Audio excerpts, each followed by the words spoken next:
what it feels like with technology? It's like I love potato chips. I could sit and eat a whole bag of potato chips. That's exactly what it's like, Reena. Episode 206, how can we roll back our kids' technology use?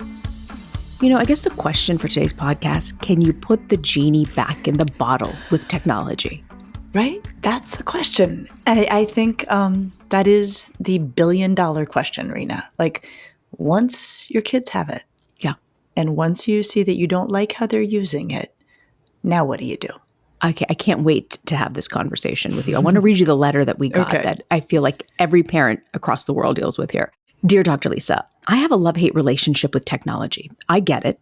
Technology is exciting and useful and a necessity in our society. But I'm now the mother of 3 kids, and I hate it. It's not just smartphones or social media, but it now is extending to YouTube, video games, and sometimes even school assignments. My partner and I desperately want to do a tech reset for all of us. I am just as guilty of wasting an hour on Instagram Reels. At the same time, I recognize how integral technology has become to our lives, and I don't want to socially isolate the kids either. Since the proverbial cat is already out of the bag, how do I get it back in without doing long-term damage to our relationship or harming my kids' connection to their friends?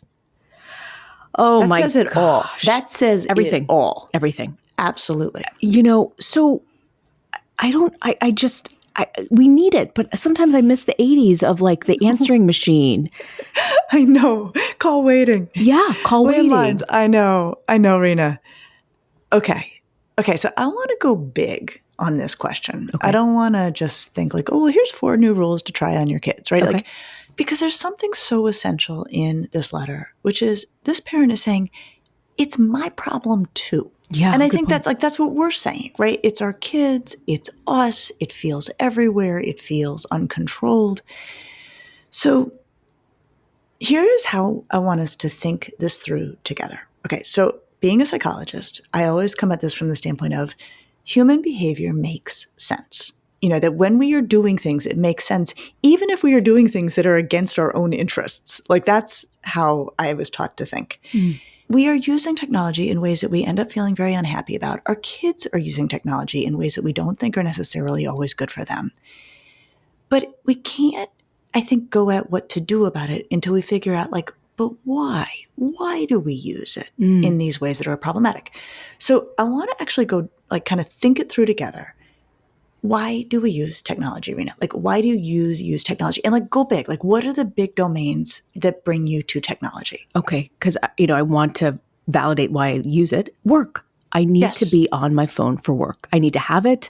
I need to read emails. I need to be on it all the time because people expect me to respond fast. Okay, so work. So email and texting on your phone and computer sometimes for work. Okay, so that's one. That's a why. Okay, what's another why we use technology? Connection. To connect with people, know how everyone's doing, right? We live in such a fast-paced society. We don't write letters anymore, right? No. So do you have letters? I have saved letters. I have some from like my middle school years when I was pen pals with girlfriends that I'm really, really close to still. But no, nobody writes letters. Nobody even sends a postcard. When was the last time you sent a postcard when you were on vacation? Never. No, you text photos of what you're doing on vacation. Totally. Absolutely. Yeah. But again, that's connection. And that's good connection, right? Yeah. Like we like that. And that's a good use of technology is what I will say. It's connecting. We've replaced how we used to connect with this form. It works well. It's efficient. You don't have to. Well, do you also remember being in a foreign country and trying to find a stamp and figure out how much stamp was involved in the like? We don't do that anymore either, which is probably fine. Totally right. Okay. So we use it for work. We use it for connection. These are the whys. Yep. What else? We use it also, and I don't want to admit that we do for as much as we do, entertainment value. Yep. You're speaking to a woman who found herself last night sitting in the living room, scrolling through Instagram Reels, got some really weird ones, kept going. I'm right there with you, Reena. Sometimes it's the dumb, mindless thing I find myself doing. Well, you're better than me because now my bank account is half because I bought everything at Costco online for scrolling products I see and suddenly have to buy. Oh, so you're using it like on you're like buying Costco products off of I'm your buying computer. all sorts of products Or- that I don't need. Like Oh, yeah, whatever, anything that I see suddenly will help me with my hair to look better or, take my dark circles away or, I'm always Yeah. looking for something. So you start on like a social media platform and then you're like, I must have this item. Oh, yeah. Yeah, oh me my too. gosh. Okay. All right. But this is interesting because what we started to actually tease apart, and I want to think about this actually domain by domain. So if we've done the domains, so we've got work, we've got connection, we've got leisure. Anything else? Those are the big ones for me, I think. Anything else you Okay. could I think think of? those are the big. I think we could also think about things like finances, maintaining household stuff, but like, Yeah. I think that's I put that sort under of- work. That's like under work. things that Yeah. are We just use it must to do. That's a good, exactly. Okay, I like that. So if we go back to what we were just saying about the leisure piece, that it starts, I will say in a way that I can feel okay about. Like I was cooked yesterday and just somehow sitting there in the living room, like scrolling through Instagram reels was actually quite gratifying. Like I was enjoying it. Why are we so, can you explain that before we go any further? Like why do we get sucked down? It's so easy and so addictive. Well, I mean, the answer is really one word. It's like the algorithm is brilliant and knows what to put in front of me at 9 p.m. when I am cooked and want something just for entertainment. Like it has so much data on me that it's actually, that's the why. Like it's serving up, salt, sugar, fat magic into my Instagram feed right when I have a heavy craving, right? But like, let's be gentle with ourselves. Like even that, like the start of that, I can get into and I can enjoy. And I can even, and this is my favorite version of this, find something that's actually really fun to show my kid or my husband that we like take shared pleasure in, right? Like that I think is like both entertainment and connection and technology working well. Okay, so there's ways it works well. I would say in all of the domains that you have articulated, it veers over a line from working well and being effective to becoming a problem. And I think it's that line that we want to try to articulate. And then here's my grand design for this episode, Reena. Help have conversations with our kids about where's the line between when it's working and when it's a problem or should be, something else should be happening instead. How do we describe that line? How do we notice that line? And how do we make decisions as individuals and as a family to try to stay on the good side of tech? That's my grand scheme. What do you think? Well, the big takeaway I always say about this podcast for me is having the conversations. They don't even need to be long, but your kids aren't even aware until you drop it and talk to them, and then you could just walk away. You don't have to. But to me, you know what it feels like with technology? It's like I love potato chips. But like I could sit and eat a whole bag of potato chips. That's exactly what it's like, Reena. But, that's exactly right. But then it's like drinking, right? Yeah. Like a glass of wine can be a wonderful thing. Slamming the whole bottle by yourself on a lonely night, that's a problem, right? Not too good. And not a good feeling, right? It's that feeling after you've done it. Exactly. So why do I keep doing it and knowing I'm going to feel that way? Well, I think truly, honestly, Reena, I think the trick with tech is that it's built into the devices to get us to cross that line, right? I mean, I think that that's the thing, right? That other, things that are wonderful that can turn in devices don't necessarily have the built-in. The tech, no question, has the built-in of like stay, cross the line from healthy use to not so healthy use. Let's call it that, healthy use, unhealthy use. And what I like, Reena, I like finding analogies to other parts of life. Like some potato chips, wonderful.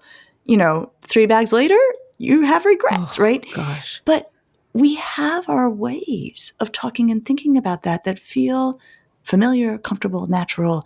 And I think, as we start to work our way through this way of thinking and then work our way towards thinking about how we talk with kids, anytime you can make an analogy between how we use tech and how we deal with other tempting things in our lives, I think it's good for adults because then it makes us think like, oh, this isn't so foreign and strange. Like it's like other things I know well. And I also think it helps us be more empathic with kids. I think sometimes like when kids are looking at like stuff on YouTube, you're like, what is up with that kid, right? Like that is so weird.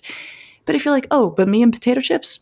Okay, if I like then I'm like, okay, kid, I get it. Like we'll figure it out. Like some YouTube, but not tons of YouTube. I'm into broad framing how do we walk up to this in a way that we can feel like we've got something bigger than just, I'm going to put a time limit, and we have something bigger than saying to our kid, here's the new rule. One of the things that you and I have often touched on is there are topics in child development where you don't have the talk, right? Sex, you have the conversation with your fifth grader about holding hands, or, if they've seen porn, hopefully they haven't, but statistically it's not unlikely. You have that conversation, and then you're having a different conversation with your 13-year-old, 14-year-old, 15-year-old. It's an overtime conversation. You're dipping in and out of it all the time. Same with drugs, same with drinking, same with all sorts of things.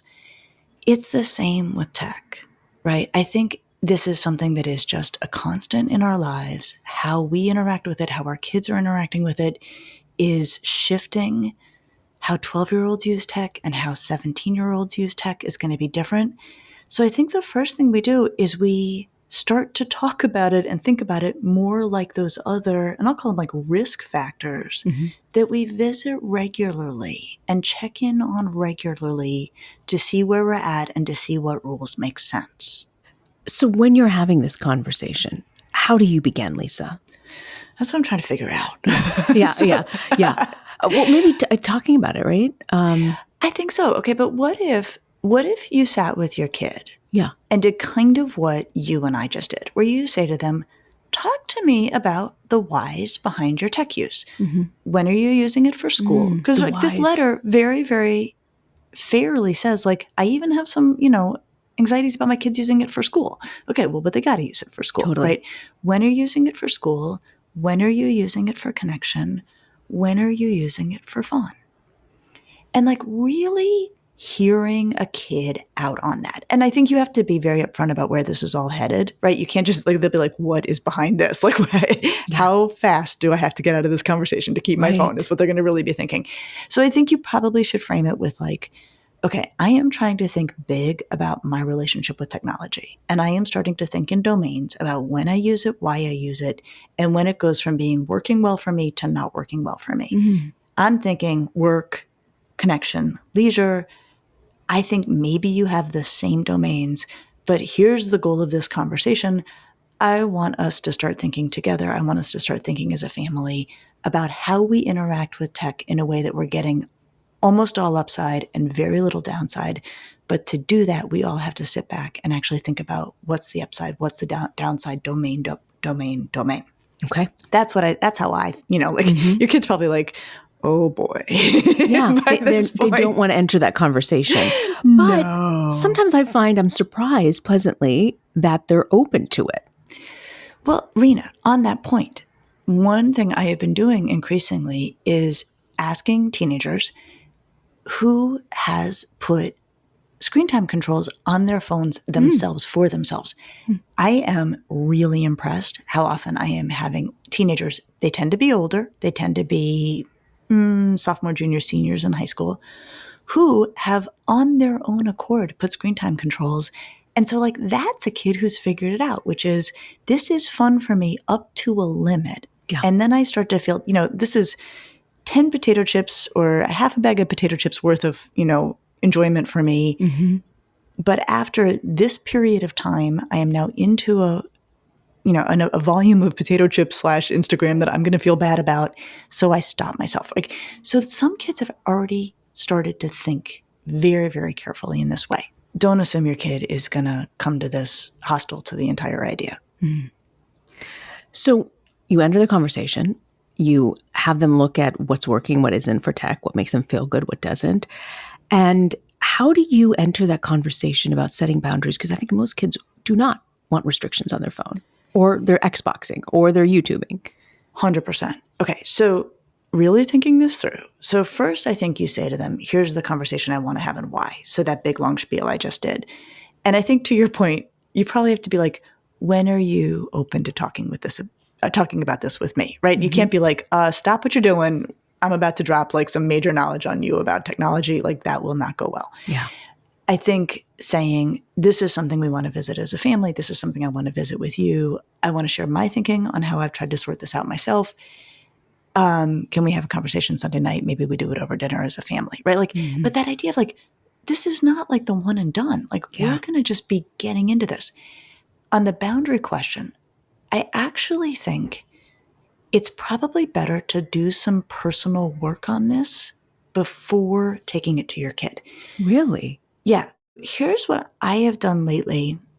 And it felt so like brave or radical to do it, but you're going to be so disappointed in me when you hear what it was I did. I want to hear this now. Okay. So for me, email is work, right? It's not where I'm having leisure and it's not where I'm making meaningful connections. It's where I do work. I actually, most of my work is best done on a computer. It usually involves other documents. It usually involves things. And so I started to think, I'm like, why do I have email on my phone? It's actually not well suited. The phone is not well suited to the fact that email for me is work. Why is email on my phone? Interesting. So I wasn't ready to get rid of it on my phone because I do occasionally, especially when traveling. Like I will need it. But I did. This was my radical move that I hope you'll be a little proud, even though it's like really kind of sad. I just took it out of the dock at the bottom of my phone and I moved it into one of the folders that I have for work on the little icon-y things on my phone. And that made a difference? Okay, well this was an interesting experiment. So the first thing that happened, and this was just like wild and kind of horrifying to watch. I would pick up my phone and I would tap where it used to be. Interesting. It was incredible to just actually come up against how Pavlovian that response was in me. Like if I see my phone, I pick up my phone and I tap where the Gmail icon used to be. I'm like, oh my gosh. Okay, now I have resisted trying to find it again in the folder I put it in. It's not that hard to find. And so, Reena, it is actually working. Wow. For now, right? So that when I am checking my email, I am at a desk, I am at my computer, I mean to be doing work. So this is my effort. Huge. Well, it's kind of like... Yeah, but you know what I'm realizing? Yeah. What? You have it, this is a difference between you and me. You're so organized that you have it down on the dock. I still been swiping for years and never put it down on the dock, and I'm still using all the emails. Well, and I think all my time on emails. This might not work, right? No. I think for you, you're on the fly a lot more, and the way you are running. So I'm not. I think everybody has to do their sort of own investigation, but I think you're having a really different conversation with your kid when you say, "Okay, let's just start with the domain of work." I realized that for me, compulsively checking Gmail on my phone was work that wasn't working well for me. If I'm going to work on technology, I actually need to be at my desk, at a computer. Doing it on my phone is not something I need to make a baseline activity. And so then you could say, so let's just start for you with school. When is your computer working well for you? When is technology working well for you? When is it getting in the way for you of doing school? And so then I think you could have a good conversation, I imagine, where the kid says, oh, I actually need to be on my computer for da-da-da-da-da-da. And it's not working as well for me when I am also simultaneously checking text messages the entire time I'm doing my schoolwork, right? And so then you say, okay, well, why don't we just start there? Because that's where the line is getting crossed. What could we do to enforce that line? What do you think? Does that sound realistic at all? It does sound realistic. I think I love this idea of having the conversation of you telling us like how to navigate this by everyone looking at, ways it works and doesn't work. And then having them come up with guidelines on their own instead of dictating it from the mountaintop with stone tablets. This is what it's going to be. 100%, right? When I'm thinking about, Reena, in classrooms often, especially with younger kids, they will make like classroom agreements, like the rules for behavior. Right. And the teacher will have the students think it through. Like, how do we want to be together? How do we want to act? Right. And it's exactly what you're talking about. Right. Yeah. Rather than being like, these are the rules for my classroom. It's how do we want to live in this classroom together? And so we can take advantage of the fact that we are as adults as totally twisted around about technology as our kids are. And I think you could probably just do one domain at a time. Okay. Next, let's talk about connection.